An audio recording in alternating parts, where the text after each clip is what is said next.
Hello, this is davidji, and welcome to another week of Life Tools. This week we're exploring the 5 realms.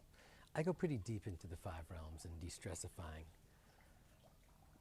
But I want to share with you that it's a powerful tool that we can use whenever we feel overwhelmed, whenever we have so many choices and we're not sure which way to go, whenever we find ourselves stuck, whenever we realize that there are needs that we have that are not being met, and other things that we're spending our time and attention on. So the 5 realms is a powerful tool, and it's pretty simple. These are the ways that we can divide our life up so we can see more clearly. When we look at our life through the filter of the 5 realms, we find clarity in those areas, because the concept of work-life or work-life balance it doesn't really work because they're all merged together. But we can truly divide our life into these 5 simple realms: the physical realm, the emotional realm, the material realm, the relationship realm, and the spiritual realm. So you can, what's in the physical realm? The anamaya kosha, everything to do with your physical body, your diet, your sleep, your sex, your patterns, your behaviors, anything you physically do to nourish this or take care of this. The emotional realm, that's our realm of how do we respond to the universe? How do we respond to different people's conversations about us, to us? What are our hot buttons? What are our trigger points?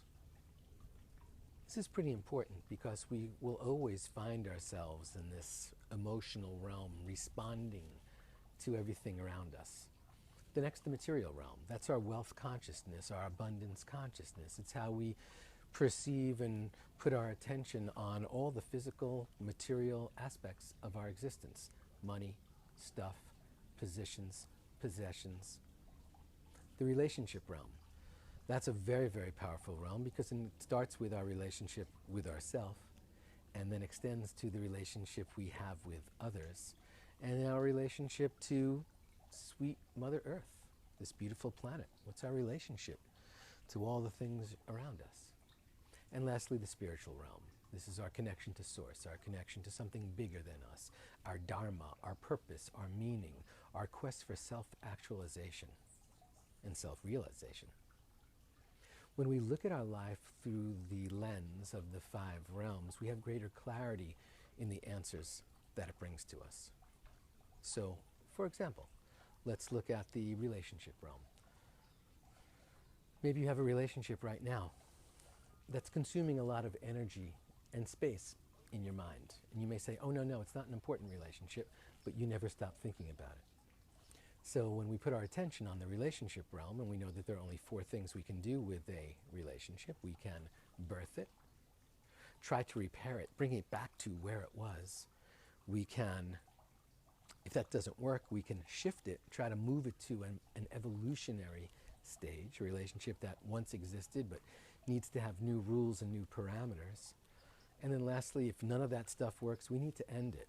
Now, closure is overrated. Closure can never really happen because the energy can't be destroyed. But we need to end it in terms of how we think about it, how much time we allow it to consume. We need to let it go. This doesn't mean like slamming down the wall, because there's so much turbulence and energy and emotional charge involved in that. It's releasing it, letting it go from our consciousness, letting it go from our physiology, releasing it from all the cells in our body, physically releasing it from our phone, deleting that contact request. There are so many different ways that we can move through the world in our relationships. But if we can distill it down to birth it, repair it, shift it, end it, we can have greater clarity. So pick a relationship this week and start that process and see where that leaves you. I'd love to hear from you. Send me an email at info@davidji.com. And in the meantime, I'll see you in the gap. Namaste.